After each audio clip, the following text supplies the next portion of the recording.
Once again, the hero of the Crovan Empire walks past my window as if they have not saved our kingdom several times over. Their steps never falter, not even with the weight of so many lives on their shoulders. They wear their scars with pride and regret nothing, not even when they ache. And yet, despite everything we have offered them, they choose to keep their position here as a knight.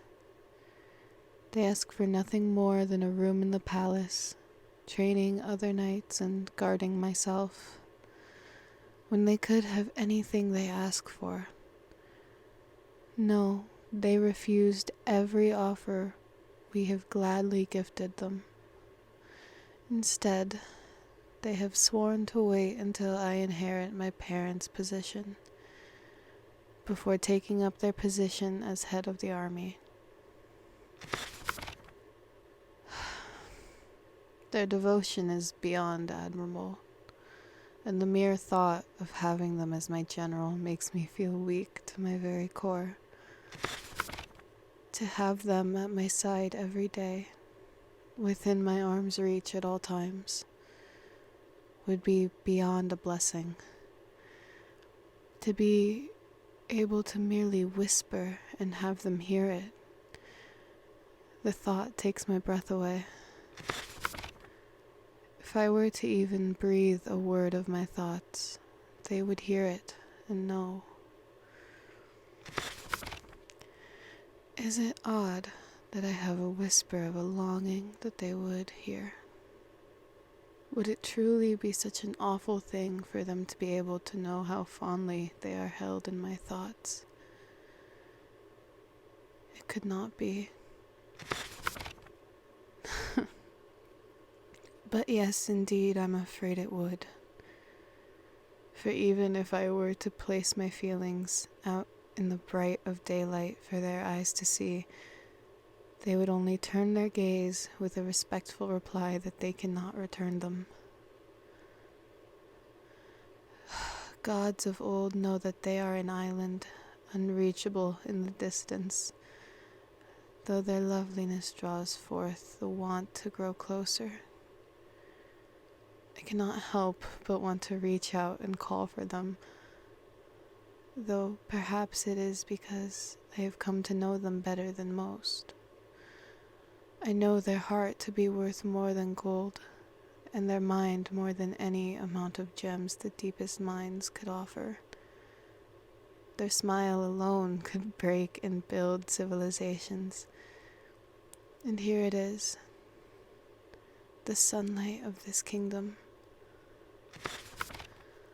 Alas, despite the flowers and poetry rained upon them, my beloved knight takes no one as their heart's own.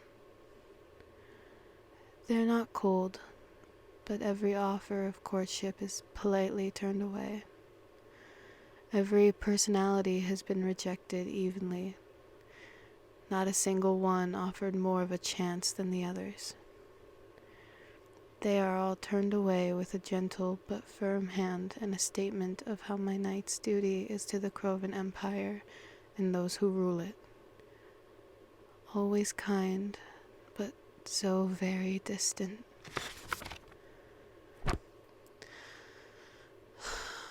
May the gods help whichever fool falls for you, my cherished knight. For that noble heart of yours belongs to this kingdom above anyone else.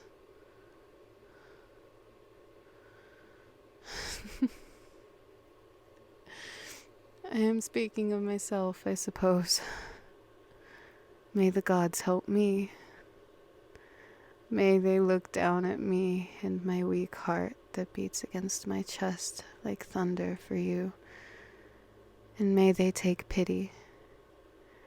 May they see my naive mind that dreams of you at the corners of every thought, and may they be sorry.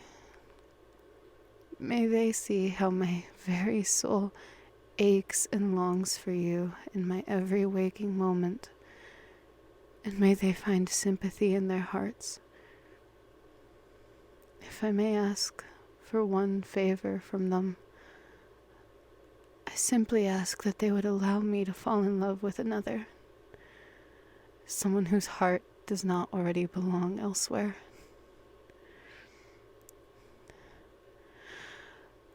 Gods, but though my heart is that of a fool, it is stubborn and set in its ways.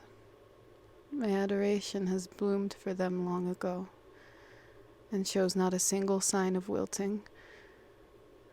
Perhaps I tend to my feelings too lovingly, doting on every memory of my cherished night. But how can I not, when every beautiful thought of them tempts my idle brain? The mere memory of my time with them is enchanting, and I find myself unable to control my own traitorous thoughts. But oh, how delightful it is to let my mind wander. But who could I convince with such terribly false words? I am content with the way my heart beats, and with who it beats for. They deserve adoration and love many times over. And if I must carry a torch for them, it only makes sense that I am one of many. I will, I believe, love them forevermore. And that thought does not hurt near as much as I feared it would. Oh my goodness. How long have you stood in the doorway? How much did you hear? For not long then. Well, then I see. You heard more than enough, then. You heard enough to know the way my heart beats to the rhythm of your name. You know of how your voice rings in my ears at all hours of day and night. You know that my heart is in your scarred hands, and there is no one I would rather allow to hold it.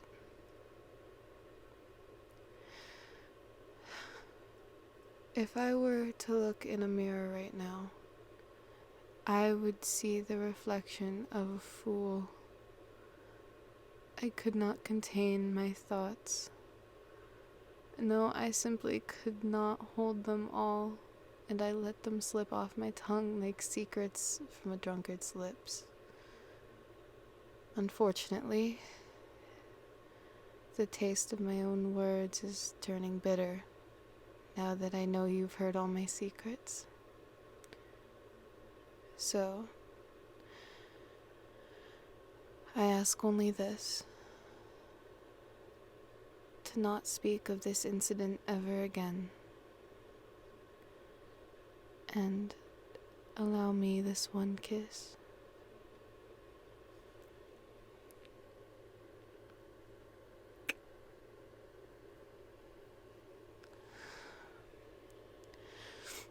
I apologize for how my feelings have come to light, but I'm afraid I cannot deny them. I promise to you that I shall never burden you again after tonight,